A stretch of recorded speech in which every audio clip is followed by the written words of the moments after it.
গুরুত্বপূর্ণ ডিসকাশন করতে চাই।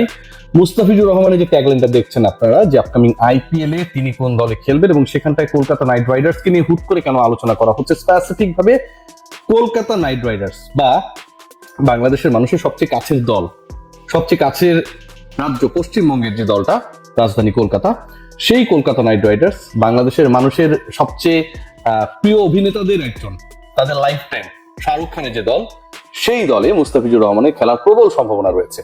এবং সব যদি ঠিক থাকে 16 ডিসেম্বরের নিলামে, অর্থাৎ এখন থেকে আর মাত্র 5 দিন পরে যে নিলামটা আবুধাবিতে অনুষ্ঠিত হবে, সেখান থেকে 32 জন বিদেশি ক্রিকেটারকে নেয়ার, নিলামে বিট করার সুযোগ থাকছে 10টা ফ্র্যাঞ্চাইজি।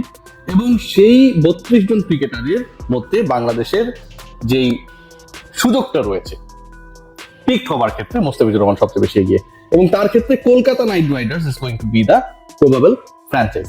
এই আলোচনাটা আমি কেন করছি? যৌক্তিক কারণে করছি এবং সেই যুক্তিগুলো আপনাদের সাথে বলতে চাই। আমি আপনাদের সাথে শেয়ার করি খুব ইন্টারেস্টিং পার্ট, যেটা যে আপকামিং যে নিলামটা রয়েছে, সেই নিলামে কলকাতা নাইট রাইডার্স দে আর আ টিম, যেই দলটার আসলে অপরচুনিটি রয়েছে, আমার কাছে যে তথ্য রয়েছে সেই তথ্যের ভিত্তিতে আমি যদি বলি, তাতে সর্বোচ্চ 5জন বিদেশি ক্রিকেটারকে তারা দলভুক্ত করতে পারবে। 6 জন বিদেশি ইনফ্যাক্ট।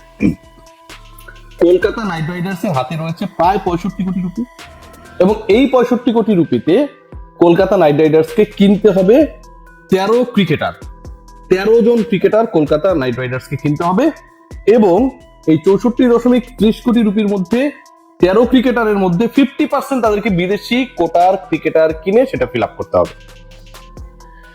আপনার 31 জন বা 32 জন বিদেশি ক্রিকেটারকে দলগুলো কিনবে, তার 6টাই কিনতে হবে কলকাতা নাইট রাইডার্সকে। এখন যখন এরকম একটা দল যারা 6 জন ক্রিকেটার কিনবে বিদেশি ক্যাটাগরি থেকে, কিনতেই হবে, এবং তার হাতে টাকাও রয়েছে, এবং তার হাতে মুস্তাফিজের মতো একজন ক্রিকেটার রয়েছে যাকে পিক করা সম্ভব, শুধুমাত্র মুস্তাফিজ পিক হলে বা তাকে কেনা হলে ওই পার্টিকুলার ফ্র্যাঞ্চাইজির তার ঘরের মাঠ থ্রু আউট দ্য আইপিএল কিংবা পারফরমেন্স বেসিসে মুস্তাফিজের মধ্যে যে অবস্থা রয়েছে সেই জায়গা থেকে কনফিডেন্স যোগাবে, বাট এমন না। এর বাইরে একটা বিশাল ফ্যান বেস কলকাতা কেন্দ্রিক হয়ে যাবে বাংলাদেশের একটা বড় অংশ দেশে বিদেশে। সো ওভারঅল যখন আপনি 6 জনকে পিক করবেন এবং সেই 6 জনের মধ্যে বাংলাদেশের 7 জন ক্রিকেটার যারা বিদেশির 110 জন বিদেশি নিলামে উঠবে তাদের মধ্যে সম্পন্ন হয়েছেন, সেই 7 জন ক্রিকেটারের একজন মুস্তাফিজুর রহমান তার পিক হওয়ার সম্ভাবনা সবচেয়ে বেশি। কয়েকটা কারণ রয়েছে আপনারা জানেন। প্রথমত, যেটা কলকাতাকে এমন না যে 1-2টা ক্রিকেটারই নিতে পারবে, তারা নিতে পারবে 6 ক্রিকেটার। এমন না ক্রিকেটার তাদের এই 6 ক্রিকেটার নেয়ার জন্য হাতে রয়েছে 15 কোটি 20 কোটি রুপি, তাও না, সবচেয়ে বেশি বাজেট রয়েছে তাদের হাতে। সো এটা একটা কারণ। দ্বিতীয় কারণটা খুবই ইন্টারেস্টিং। মুস্তাফিজের আইএল টি20 পারফরমেন্স যদি আপনারা দেখেন, সেখানে যে পারফরমেন্স করছেন, এবং এই টুর্নামেন্টে অনেকগুলো ফ্র্যাঞ্চাইজির মালিকানার সাথে কিন্তু ভারতীয়রা জড়িত। আইপিএল ফ্র্যাঞ্চাইজিগুলোর সাথে যারা জড়িত কোঅনার হিসেবে কাজ করে, তারা কিন্তু আইএল টি20 দলগুলোরও কোঅনার। ওইখানটায় মুস্তাফিজের সবশেষ পারফরমেন্স যদি আমরা বলি, যে অসাধারণ খেলেছেন। গতকালের আগ পর্যন্ত যে পারফরমেন্সটা ছিল, 42টা বল করেছেন, 24টা ডট দিয়েছেন, 4টা উইকেট নিয়েছেন, এক কথায় অসাধারণ। মুস্তাফিজের এই বছরের পারফরমেন্স যদি দেখা হয়, বাংলাদেশ ন্যাশনাল টিমের হয়ে দারুণ পারফর্ম করেছেন, এবং অনেক ক্ষেত্রেই মুস্তাফিজ আনলাকি থেকেছেন, তিনি পারফর্ম করার পরেও বাংলাদেশ জিততে পারেনি ব্যাটারদের ব্যর্থতার কারণে। মুস্তাফিজুর রহমানের লাস্ট আইপিএলে রিপ্লেসমেন্ট ক্রিকেটার হিসেবে যখন খেলতে গেলেন দিল্লিতে, সেখানকার পারফরমেন্স যদি আপনারা দেখেন, সবগুলো জায়গায় মুস্তাফিজুর রহমান তার টপ নচ ফর্মে রয়েছেন। এবং 2 কোটি রুপি ভিত্তিমূল্যের মুস্তাফিজ এবার আমার কাছে মনে হয় যে যথেষ্ট বিডিং হবে তাকে নিয়ে। তার ভিত্তিমূল্যের থেকে মোটামুটি 2 গুণ 3 গুণ যদি প্রাইসে বিক্রি হয়, সেটা আসলে অবাক হওয়ার কোনো কারণ থাকবে না। কলকাতা নাইট রাইডার্সের সেই জায়গা রয়েছে, অর্থ রয়েছে, প্লেসেস রয়েছে, এবং ইডেন গার্ডেন্সের উইকেটে মুস্তাফিজুর রহমান যে কোনো দলের জন্য বিধ্বংসী হতে পারে। 50% অ্যাটলিস্ট ম্যাচেস কলকাতার ইডেন গার্ডেন্সে হবে, যেহেতু হোম টিম তারা। ওই জায়গা থেকে Mustafiz is going to be the very crucial pick for Kolkata Knight Riders in the upcoming IPL mini auction. দ্বিতীয় একজন ক্রিকেটার রয়েছেন, তার ক্ষেত্রেও আমার কাছে মনে হয় যে একটা বড় ধরনের আকর্ষণ তৈরি হতে পারে। এই আলোচনাটা আমি কেন করছি? এই আলোচনাটা করার পেছনে রয়েছে, আমরা এই ক্রিকেটারকে নিয়ে আসলে কোনো ধরনের কি বলবো যে খুব বেশি এক্সপেকটেশনস করি নাই।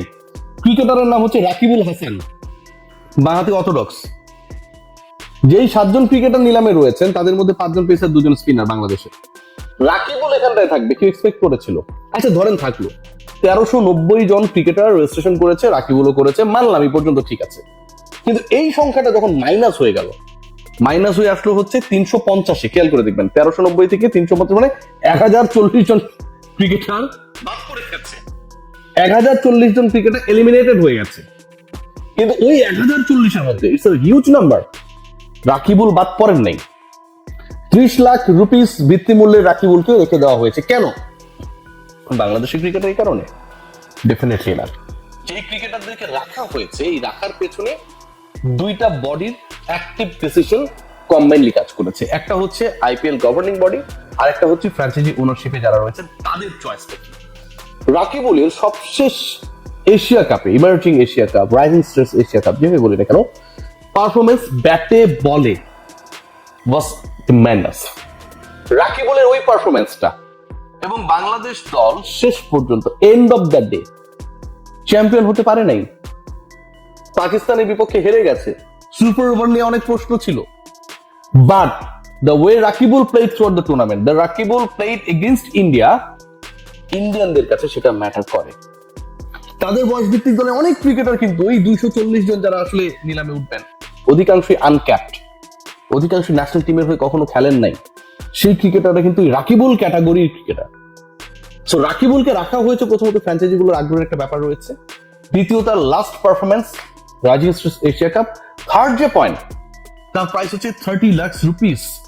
30 লাখ রুপিস, যে দলটা 64 কোটি রুপি নিয়ে নামবে নিলামে, যে দলগুলো 45 কোটি রুপি নিয়ে নামবে, 17-18 কোটি রুপি নিয়ে নামবে নিলামে, তাদের জন্য 30 লাখ রুপি দিয়ে একজন রাকিবুলকে পিক করা is not going to be a very tough task.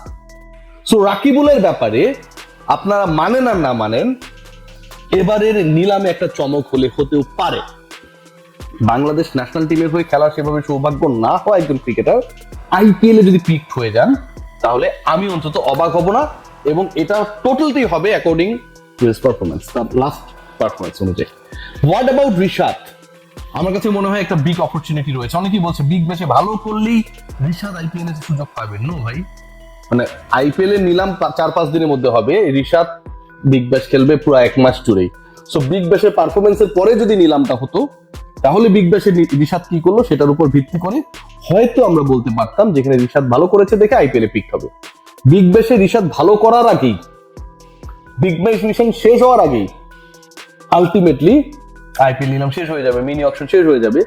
But রিশাদের যে পারফরমেন্স, ন্যাশনাল টিমের হয়ে 33 উইকেট, ক্যালেন্ডারে সবচেয়ে বেশি বাংলাদেশিদের মধ্যে, মানে লাস্ট ইয়ারে 33টা উইকেট পেয়েছেন তিনি।